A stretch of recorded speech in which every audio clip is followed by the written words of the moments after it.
और खबर हिसार से है, जहां एचएयू विवाद को लेकर एक्शन में है सरकार। छात्रों से बातचीत के लिए सरकार ने कमेटी बनाई है। 4 सदस्यीय कमेटी छात्रों से बातचीत करेगी। मंत्री महिपाल ढांढा, रणवीर गंगवा कमेटी में शामिल हैं। कृष्ण बेदी, विधायक रणधीर पड़िहार की कमेटी बनाई गई है। सरकार हर मोर्चे पर छात्रों के साथ है, ये कहना है सीएम सैनी का। उन्होंने कहा कि युवाओं को कोई भी समस्या नहीं आने दी जाएगी, इसीलिए सरकार छात्रों के साथ है और उनकी बात सुनने के लिए 4 सदस्यीय कमेटी बनाई गई है। और अब ये कमेटी छात्रों से बातचीत करेगी, उनकी समस्याएं जानने की कोशिश की जाएगी और उन समस्याओं का जल्द निवारण भी किया जाएगा। तो एचएयू विवाद पर सीएम नायब सैनी ने बयान दिया है। उन्होंने कहा है कि सरकार हर मोर्चे पर छात्रों और विद्यार्थियों के साथ है। युवाओं को कोई भी समस्या नहीं आने दी जाएगी। एचएयू विवाद पर सीएम नायब सैनी की तरफ से ये बयान दिया गया है। उन्होंने कहा है कि हम छात्रों की हर मोर्चे पर हम छात्रों के साथ हैं और उनकी बात हम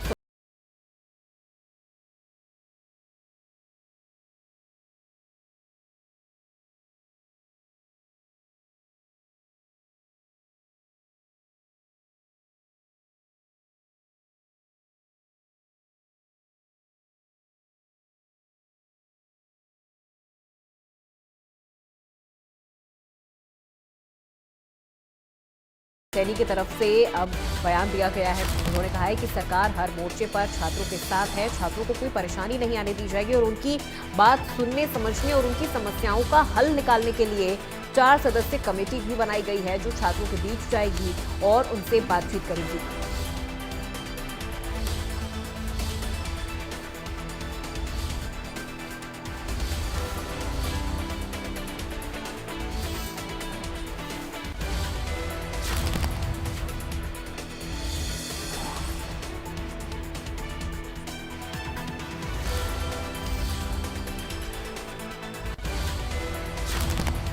और मामला हिसार से आ रहा है सामने, जहां एचएयू में छात्रों का धरना अभी भी जारी है। स्कॉलरशिप नीति में बदलाव का विरोध किया जा रहा है। लाठीचार्ज के विरोध में धरने पर बैठे हैं छात्रों ने यूनिवर्सिटी पर कई गंभीर आरोप लगाए हैं और मारपीट का आरोप भी छात्रों की ओर से लगाया गया है। हिसार के हरियाणा कृषि विश्वविद्यालय यानी एचएयू में छात्रों का धरना लगातार जारी है, जिसमें वो स्कॉलरशिप नीति में बदलाव और लाठीचार्ज का विरोध कर रहे हैं और इस विरोध में प्रदर्शन कर रहे हैं। छात्रों का आरोप है कि विश्वविद्यालय प्रशासन ने उनके साथ मारपीट की और उनकी मांगों को नहीं सुना है।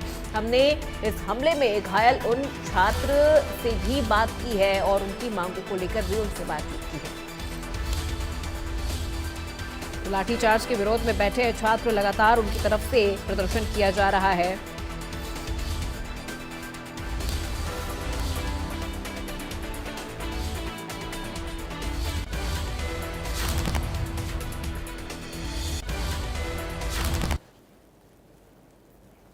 तो छात्रों की देखिए मुख्य मांगे क्या क्या है वो भी हम आपको बताते हैं। स्कॉलरशिप नीति में बदलाव वापस हो, जो बदलाव किया गया है छात्र उस बदलाव के खिलाफ है, वो ये बदलाव नहीं चाहते हैं।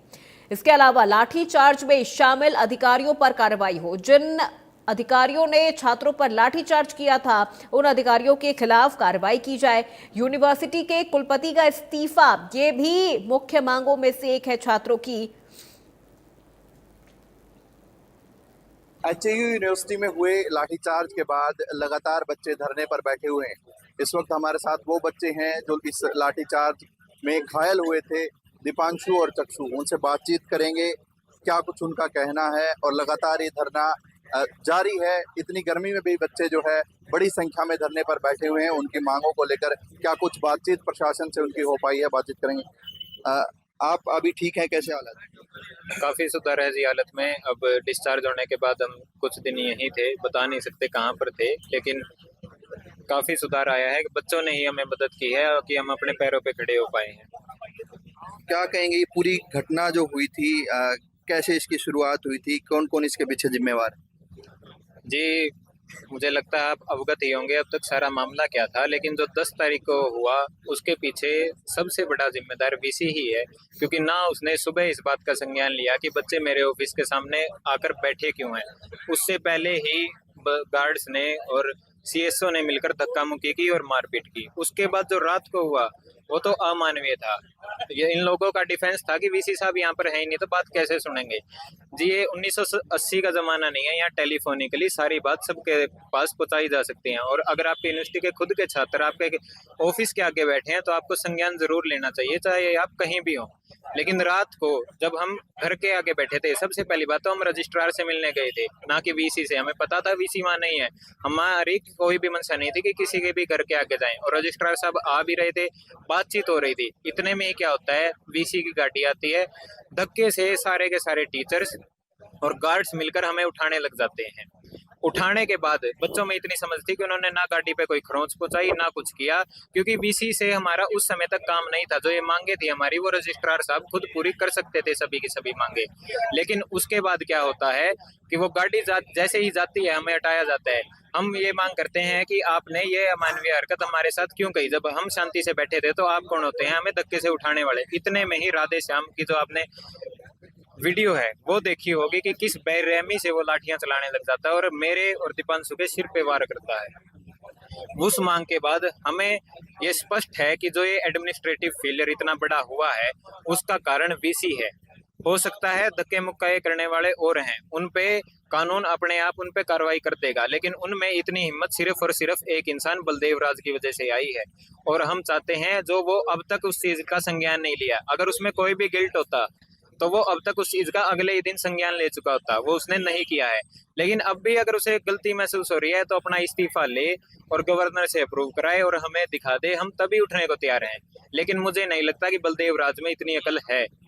अब यूनिवर्सिटी प्रशासन की तरफ से आरोप लगाए जा रहे हैं कि ये धरना जो है अब बच्चों की मांग नहीं रही, राजनीतिक हो गया है। जी देखिए, जो वीसी होता है वो बच्चों के ऊपर होता है, यूनिवर्सिटी का होता है। अब इसमें ये बताइए मुझे, राजनीति का है, वीसी है यूनिवर्सिटी का है, वीसी को हटाने की मांग है वो यूनिवर्सिटी के बारे में। अब यूनिवर्सिटी में उस वीसी से ऊपर कोई होता नहीं, इस वजह से हमें सरकार से भी मिलना होगा और बाकी सारे समाज से भी मिलना होगा, क्योंकि वही ये काम करवा सकते हैं।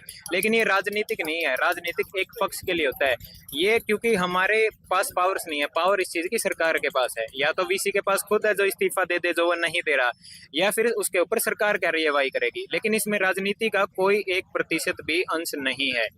अब आपकी मांगे सिर्फ एक है कि वीसी का इस्तीफा हो और जो कार्रवाई है वो चल रही है, और सरकार से किसी से बातचीत इसको लेकर हो पाई?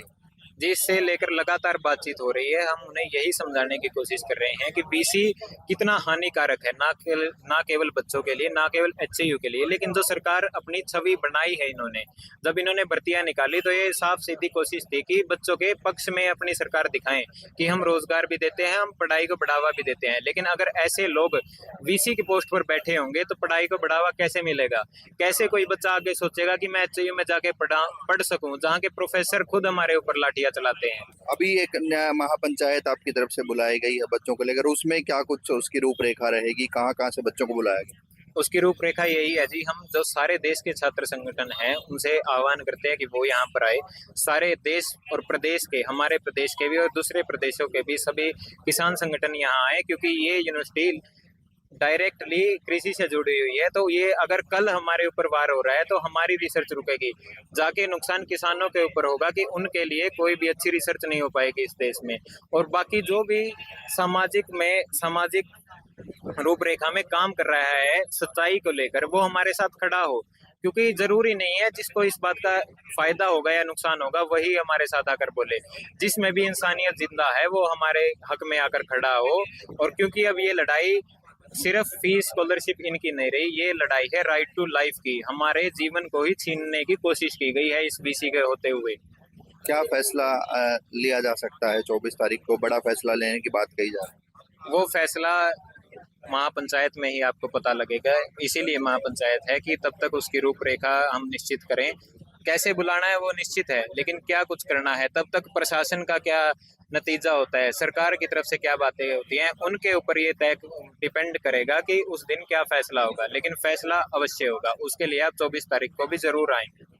बिल्कुल, बच्चे जो है लगातार धरने पर बैठे हुए हैं और साफ तौर पर इन्होंने स्पष्ट कर दिया है जब तक वीसी का इस्तीफा नहीं होगा वो अपनी किसी भी मांग को लेकर आगे बात नहीं करेंगे।